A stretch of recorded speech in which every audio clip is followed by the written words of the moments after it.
नमस्कार, नागा जीवक चैनल में आपका स्वागत है। परिभाषा प्रकरण के इसी क्रम में हम आगे बात करते हैं रुद्रभाग की। रुद्रभाग व्यापारी लोगों से जो औषधियाँ वैद्य या उनके रोगियों के द्वारा खरीदी जाती है, उसके मूल्य का 11वां भाग वैद्य लोग व्यापारी से वसूल करते हैं। वैद्य को मिलने वाले इस 11वें भाग को रुद्र भाग कहते हैं। यानी कि जब वैद्य कोई मेडिसिन किसी मरीज को लिखता है और वो पेशेंट जाकर के किसी केमिस्ट की दुकान से वो मेडिसिन खरीदता है, तो उस या तो वैद्य खरीदे या फिर रोगी खरीदे, तो जब वो दवाई उसके द्वारा खरीद ली जाती है तो उसका जो 11वां भाग है, यानी कि उस मेडिसिन का 11वां भाग जो है, ये जो व्यापारी लोग हैं यानी कि जो केमिस्ट हैं वो वैद्य को देता है। ऐसे समझिए कि जैसे कि कमीशन के रूप में। तो यही क्या है, ये रुद्र भाग है।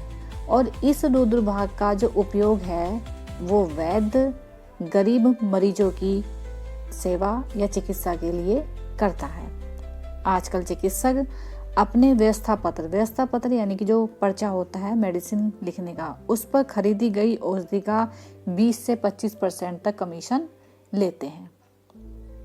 पहले के समय में क्या था, जितनी भी दवाई खरीदी जा रही है उसका 11वां भाग, लेकिन आज समय बदल गया है तो उसी हिसाब से 20 से 25 का जो कमीशन लेते हैं जो वैद्य लोग हैं, किससे, केमिस्ट की शॉप से, केमिस्ट से लेते हैं, तो उसी को ही रुद्र भाग कहा गया है। धन्वंतरी भाग, यदि रोगी अपने लिए आवश्यक रसादी औषधि वैद्य द्वारा निर्माण कराए तो वैद्य के परिश्रमिक के रूप में तथा स्वयं के स्वास्थ्य लाभ की पूर्णता हेतु उस निर्मित औषधि में से जो भाग धन्वंतरी के नाम पर वैद्य को दिया जाता है उसे ही धन्वंतरी भाग कहते हैं। धन्वंतरी भाग का उपयोग वैद्य गरीब रोगियों की चिकित्सा में करता है। यानी कि धन्वंतरी वो भाग है जब कोई वैद्य मेडिसिन बनाता है या औषधि का निर्माण करता है और उस औषधि को कोई व्यक्ति या कोई पेशेंट वैद्य से उस औषधि को खरीदता है, तो उसका कुछ औषधि का जो कुछ पार्ट है वो रोगी वैद्य को देता है, या फिर यूं कहे कि उसकी फीस हो या फिर उसका परिश्रमिक हो, उस रूप में वो धन्वंतरी के नाम से वैद्य को देता है। तो ये जो औषधि दी गई है उस औषधि को ही क्या कहा गया है, धन्वंतरी भाग कहते हैं। मतलब जो वैद्य को देता है रोगी। ये भी अलग अलग, इसमें पैसा नहीं दिया जाता, इसमें औषधि दी जाती है। तो इसी तरीके से अलग अलग मतलब भाग है कि कौन सी औषधि कितने भाग देनी है। जैसे कि सिद्ध किए हुए रस हो गए, तेल और घृत, तो जितना लेता है उसका आधा भाग, जितना वैद्य से वो लेता है। अवलेह है तो उसका 8वां भाग, और सब प्रकार की धातु की भस्में, काष्ठ औषधियों के चूर्ण, वटी, मोदक आदि का 7वां भाग। इस प्रकार से अन्य गरीब लोगों के लिए रोगी के खर्चे से तैयार औषधि का यह भाग आरोग्य की सुख की प्राप्ति के लिए धन्वंतरी के नाम से वैद्य को दिया जाता है, इसीलिए इसे धन्वंतरी भाग कहते हैं। पुनर्भव, ये एक भस्म परीक्षा है। तो किस तरीके से करेंगे कि भस्म अच्छे से बनी है या नहीं। इसमें किसी धातु भस्म को मित्र पंचक यानी कि गुड़, गुंजा, टंकण और मधु और घी इसके साथ मिला करके धमन करने पर अगर भस्म में किसी भी तरीके का कोई परिवर्तन ना हो, यानी कि जो भस्म बनी है, जो धातु की जो भस्म है वो फिर से धातु रूप में ना आए, तो इसका मतलब क्या है, वो अपुनर्भस्म कहलाई जाती है। यानी ये जो परीक्षा है स्पेशली धातु भस्म के लिए की जाती है। तो धातु की भस्म को मित्र पंचक के साथ तीव्र धमन करने पर मिलाकर, मतलब बहुत ज़्यादा हीट जिसे कहते हैं, देते हैं, और वो फिर से धातु रूप में ना आए भस्म, तो इसी को ही अपुनर्भव बोलते हैं। इसी तरीके से दूसरी परीक्षा है निरुक्त। इसमें भी क्या है, किसी भी लोह आदि धातु, ये भी धातु भस्म के लिए ही परीक्षा है।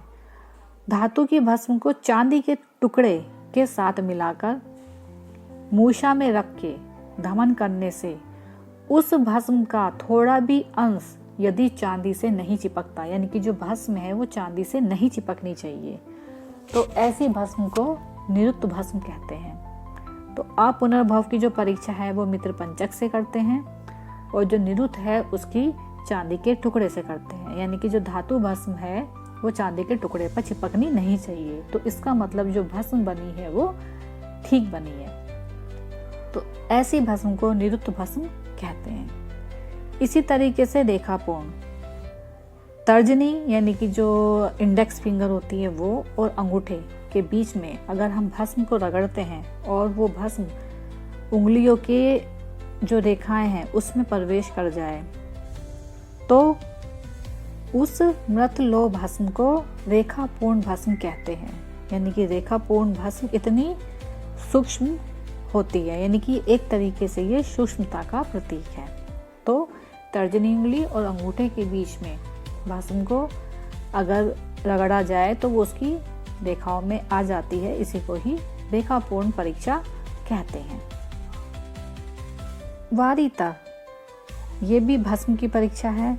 इसमें किसी धातु भस्म को तर्जनी यानी कि इंडेक्स फिंगर अंगूठे के बीच में दबा करके अगर इसको जल में यानी कि शांत पानी में डालते हैं और वो तैरती रहे, तो उसी को ही वारितर भस्म कहते हैं। यानी कि भस्म को पानी में डालने पर वो डूबनी नहीं चाहिए, बल्कि पानी के ऊपर ही तैरते रहने चाहिए, इसीलिए ये वारितर परीक्षा है धातु भस्म की।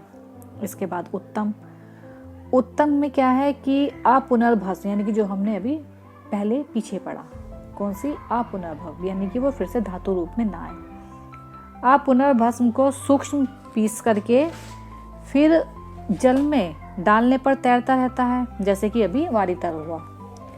फिर अगर हम ये जो यानी कि वारितर तैर रही है, इस तैरते हुए भस्म के ऊपर अगर कोई गुरु द्रव्य यानी कि कोई अन्न का कण, धान्य आदि कण छोड़ दें, तो वो इस भस्म के ऊपर जो धान्य आदि अन्न है वो हंस की तरह तैरता है, वो उसके अंदर डूबता नहीं है। अगर ऐसा हो तो ऐसी भस्म को उत्तम माना जाता है। यानी कि वारितर पानी के ऊपर तैरे और उत्तम भस्म अगर उस भस्म के ऊपर हम कोई अन्न का दाना डाल दें तो वो भी तैरता है, वो डूबता नहीं है। तो इसी परीक्षा को उत्तम परीक्षा कहते हैं भस्म की। द्रव्य वर्ग, यानी कि कुछ द्रव्य बताए गए हैं, जैसे कि अम्ल वर्ग। अम्ल वर्ग के अंदर कौन कौन से द्रव्य आएंगे? अम्ल यानी कि जो खट्टे द्रव्य होते हैं, जैसे जम्बीरी नींबू, कागजी नींबू, अम्लवेतस, इमली, नारंगी, अनार, वृक्षाम्ल, बिजोरा नींबू, चांगेरी, चणकाम्ल, खट्टा बेर है, करोंदा, चूका, इन सभी ये जितने भी खट्टे द्रव्य हैं ये सब अम्ल वर्ग के अंतर्गत माने जाएंगे। मर्दन और भावना जब की जाती है तो इन द्रव्यों के स्वरस से या फिर इनके क्वा से भावना दी जाती है एक तरीके से। तो अम्ल वर्ग के जो द्रव्य हैं मुख्य रूप से क्या है, भावना देने के काम में ये आते हैं। इसी तरीके से है अम्ल पंचक। अब अम्ल पंचक की बात है तो अम्ल यानी कि खट्टे द्रव्य होंगे, पंचक यानी कि 5। कौन कौन से ऐसे 5 द्रव्य हैं? तो इस अम्ल पंचक वर्ग में यही 5 द्रव्य आएंगे। कौन से? जैसे अम्लवेतस, जम्बीरी नींबू, मातुलंग नींबू, नारंगी और कागजी नींबू, यानी कि 4 प्रकार के नींबू हैं और एक अम्लवेतस है। ये सब वैसे नींबू की ही वैरायटी है। तो जम्बीरी, मातुलंग, नारंगी, कागजी और अम्लवेतस, ये सब मिलकर के क्या बनाते हैं? अम्ल पंचक। क्षीर त्रय, जैसे कि क्षीर यानी कि दूध, त्रय यानी कि 3 प्रकार के दुग्ध जो क्षीर त्रय है उसमें कौन कौन से आते हैं? अर्क दुग्ध, वट दुग्ध और स्नोही क्षीर। इन तीनों को अगर मिला लिया जाए एक साथ तो यही क्या है? यही क्षीर त्रय कहलाया जाता है। क्षीर त्रय मारण आदि के लिए प्रशस्त है, यानी कि मारण आदि में इसका प्रयोग किया जाता है। मधुर त्रय, मधुर त्रय के अंदर 3 द्रव्य आते हैं, जैसे कि मधुर यानी कि मधुर द्रव्य कौन से हैं? 3, घी, गुड़ और मधु। इनको ही सम्मिलित रूप से मधुर त्रय, त्रिमधुर या मधुर त्रिक भी बोलते हैं। इसी तरीके से पंचमृत्तिका, पंच यानी कि 5 और मृत्तिका यानी कि मिट्टी।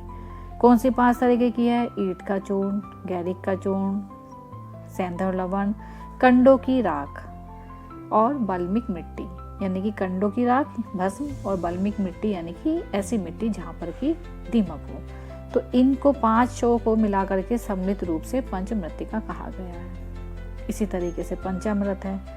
पंचमृत्तिका और पंचामृत में इसमें गाय के प्रोडक्ट भी यूज होते हैं, जैसे गाय का दूध, गाय का घी और गाय का दही। 3 चीजें ये हो गई। इसके अलावा 2 चीजें मधु और शर्करा। इनको अगर समान मात्रा में मिला लिया जाए तो इसी को ही पंचामृत कहा गया है। इसके द्वारा अनेक रस शास्त्रीय जो कार्य हैं वो सिद्ध किए जाते हैं, जैसे कि जब ताम्र भस्म का अमृतीकरण करते हैं तो वहाँ पर पंचामृत का उपयोग बताया गया है। ठीक ऐसे ही पंचमृत्तिका का स्वर्ण धातु के शोधन में उपयोग बताया गया है।